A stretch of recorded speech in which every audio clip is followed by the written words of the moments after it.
Entropy, बेटा entropy कब आया था, यानी कि फर्स्ट लॉ ऑफ थर्मोडाइनामिक्स, यानी कि first law of thermodynamics. First law of thermodynamics में हमने क्या पढ़ा था, इसके बाद हम एंट्रोपी के बारे में पढ़ते हैं। फर्स्ट लॉ क्या किसके बारे में बात करता था, फर्स्ट लॉ बोलता है कि एनर्जी जो है, ठीक है, वो उसको ना तो डिस्ट्रॉय कर सकते हो ना ही क्रिएट कर सकते हो।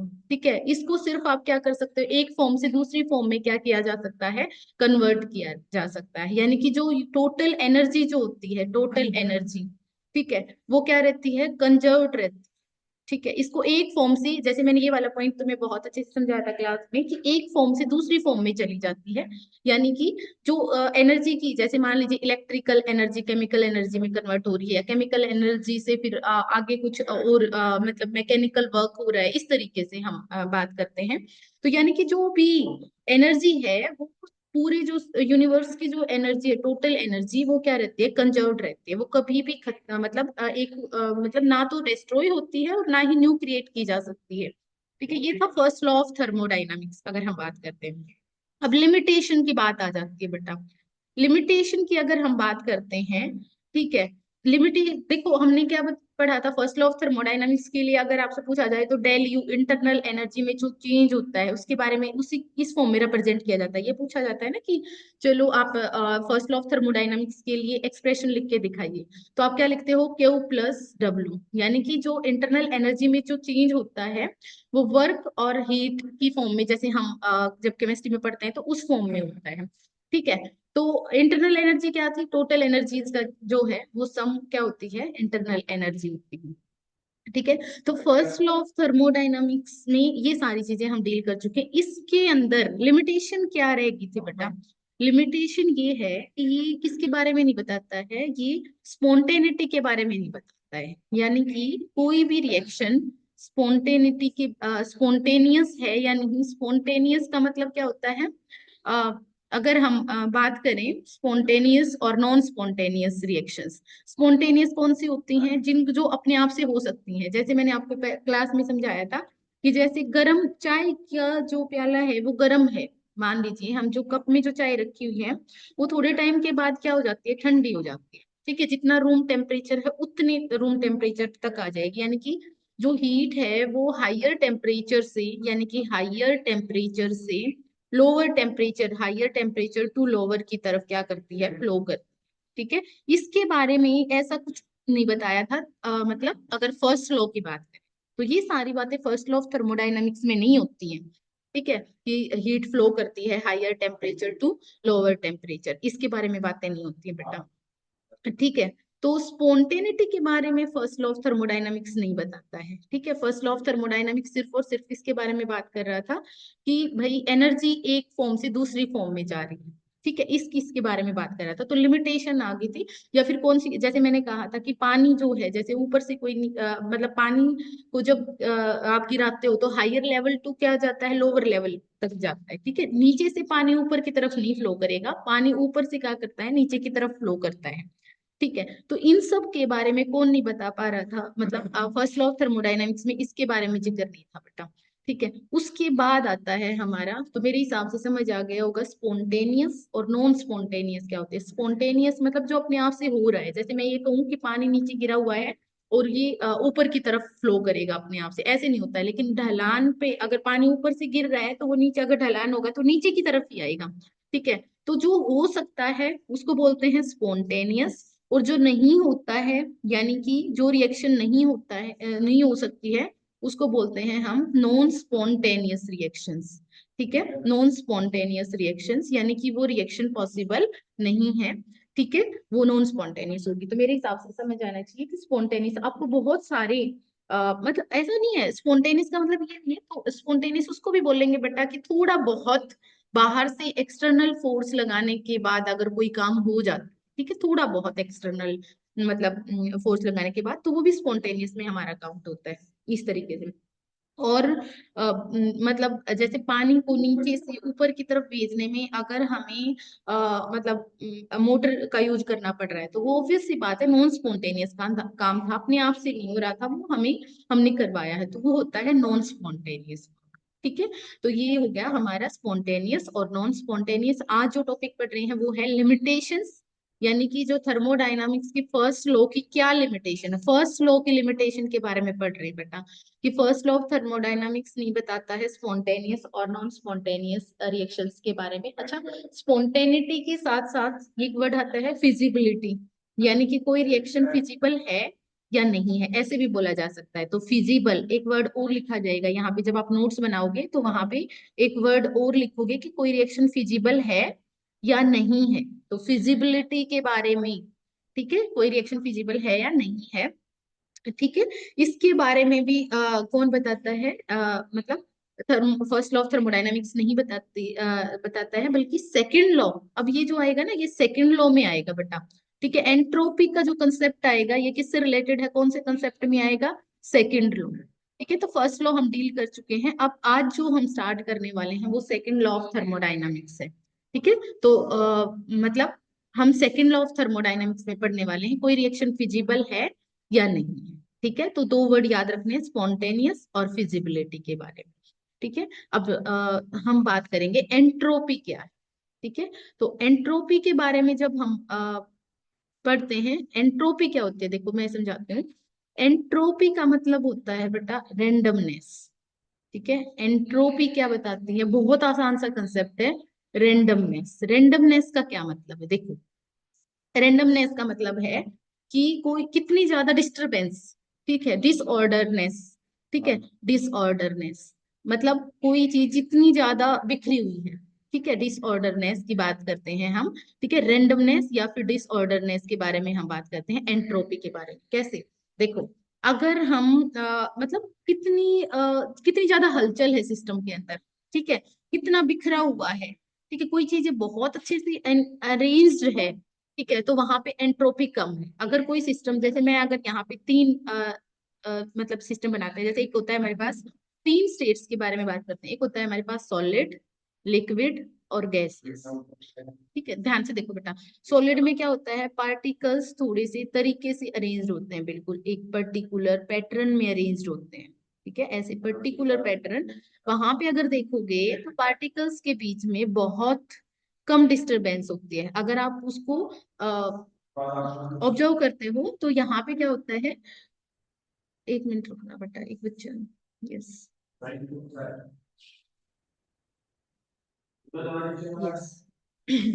तो ये हो गया हमारा, जैसे सपोज करिए ये है सॉलिड, ठीक है बेटा, और हमारे पास ये क्या है, लिक्विड।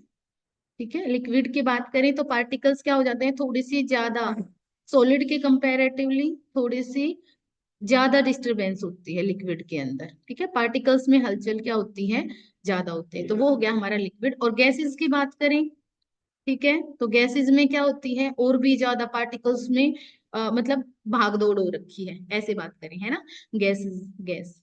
ठीक है, तो तीन फॉर्म है हमारे पास, सॉलिड, लिक्विड, गैस।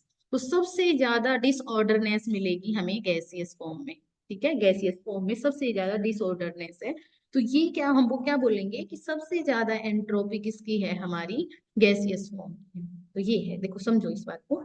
अच्छा, इसका सबसे बेस्ट एग्जांपल जो समझाते हैं हम क्लास के अंदर वो होता है कि जैसे एक तो होता है तुम असेंबली में खड़े हो बेटा, ठीक है, जब आप असेंबली में खड़े होते हो, एक तो वो सिचुएशन होता है, यानी कि तुम बिल्कुल एक डिसिप्लिन वे से खड़े होते हो, ठीक है। और दूसरा होता है कि जब लंच का टाइम होता है, ठीक है, यानी कि लंच के टाइम पे जब बेल लगती है, लंच वाली बेल लगती है, तो मतलब सारे बच्चे इधर से उधर, मतलब इस तरीके से हो जाते हैं बिल्कुल।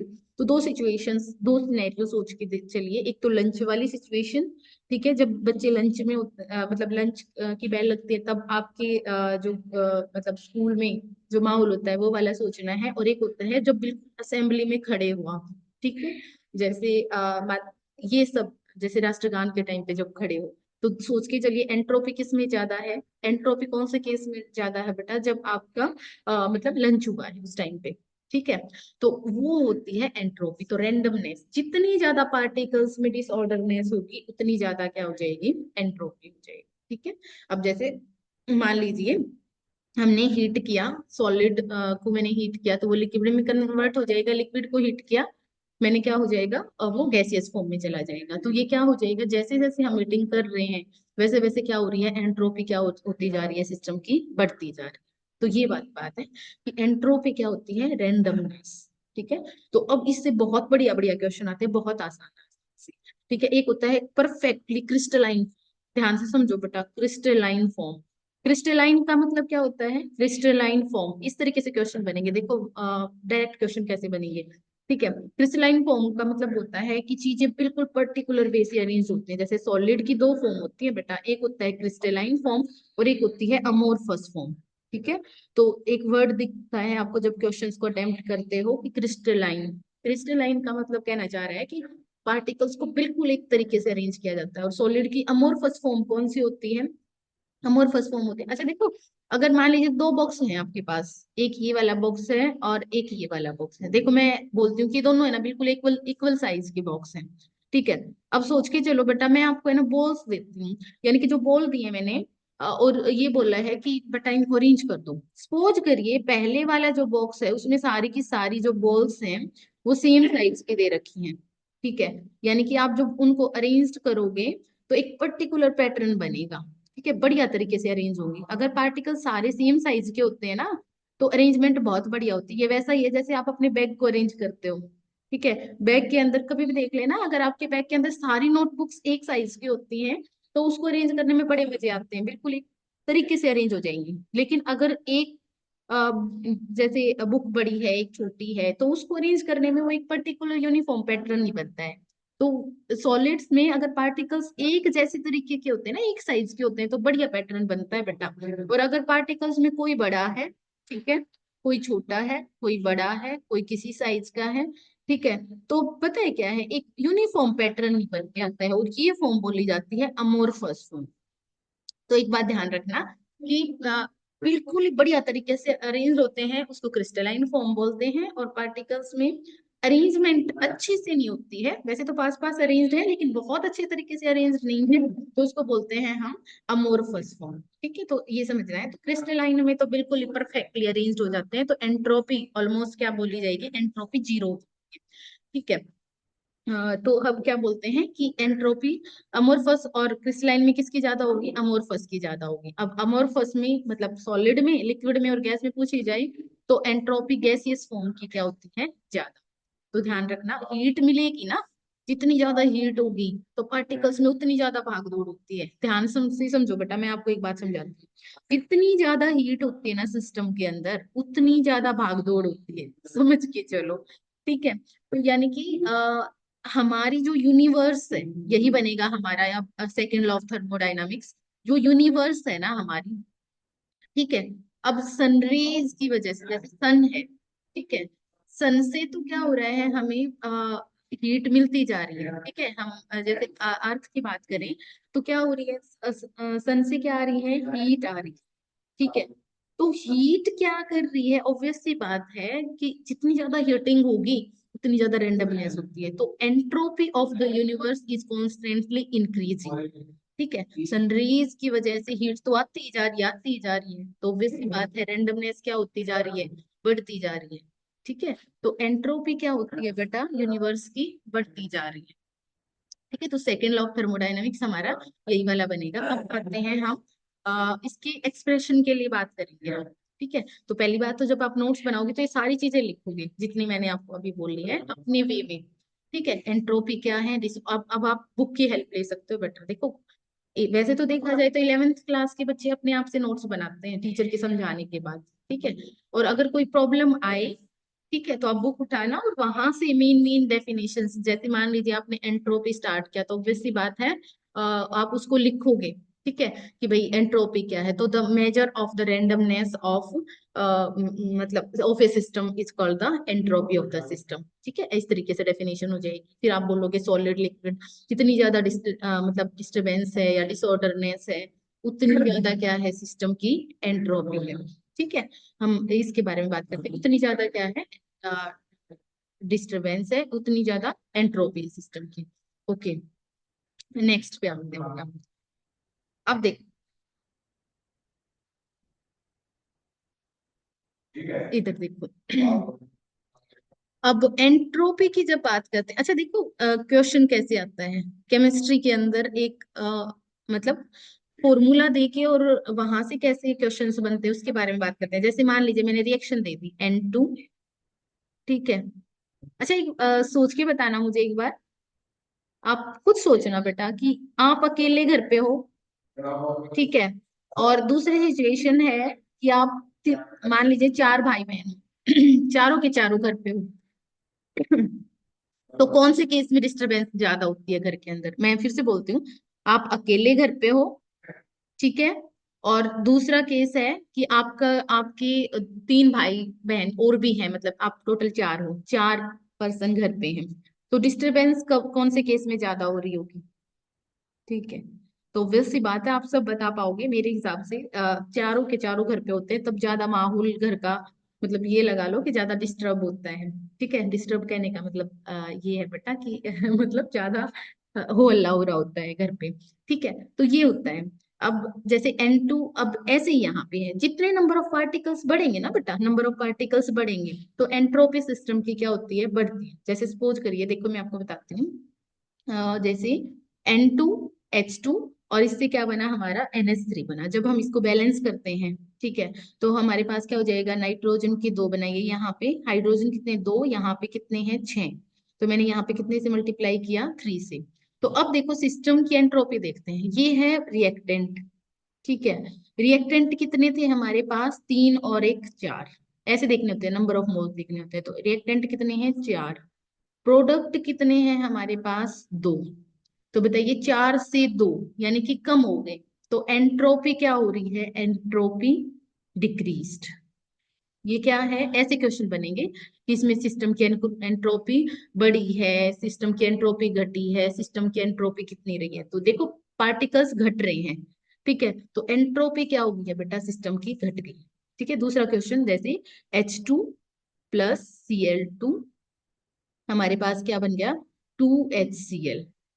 ठीक है, यहाँ पे क्या बना, दो पार्टिकल थे पहले और एक, दो, दो बाद में, ठीक है। तो दो पहले भी दो थे, सॉरी इधर देखो, यहाँ पे भी कितने थे, दो, और बाद में भी कितने हैं हमारे, दो।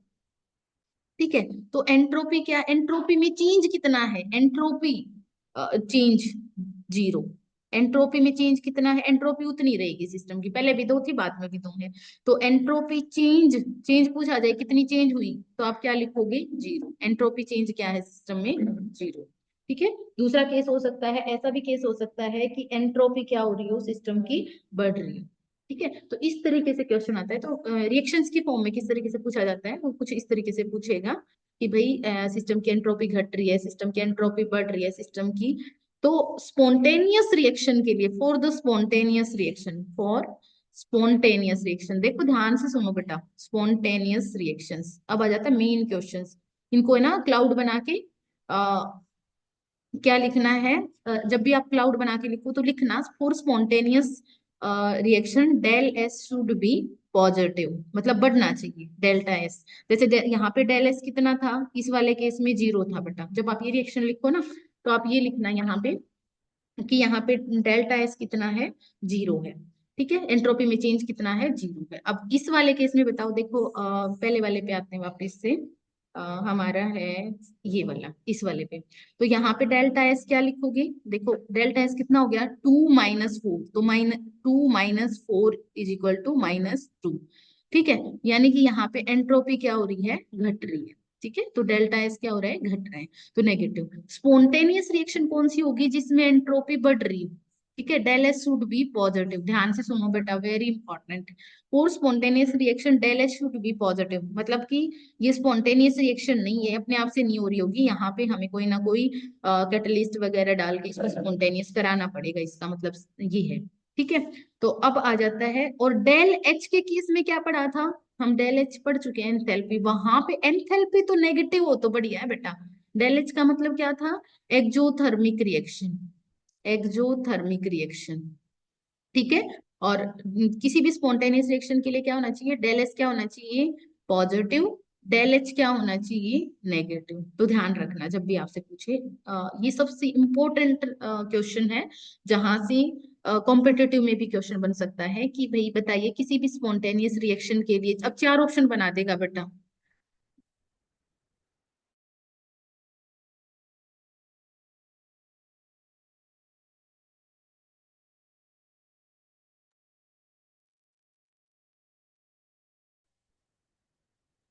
ओके, एक मिनट रुकना बेटा, थोड़ा सा कनेक्ट इश्यू था ये वाला।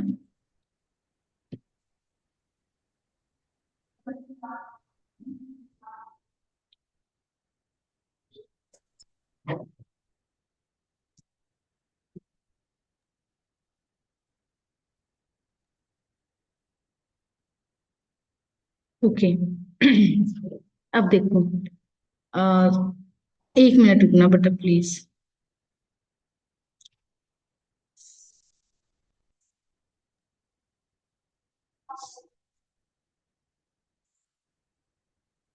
ओके, स्टॉप राइटिंग बेटा। ठीक है।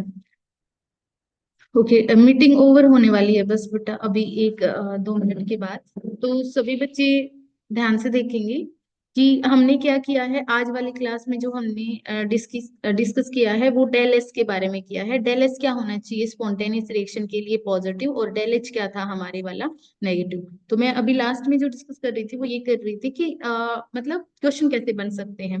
चार ऑप्शन दे देगा, एक में लिख देगा डेल एस, किसी भी स्पॉन्टेनियस रिएक्शंस के लिए, रिएक्शन के लिए कंडीशंस बताइए। अच्छा, आप में से कोई भी एक, कोमल जैसे, कोमल हो गया, खुशी, कोई भी, दोनों ले लो बेटा, स्क्रीनशॉट ले लो जो भी बच्चे प्रेजेंट है क्लास में अभी।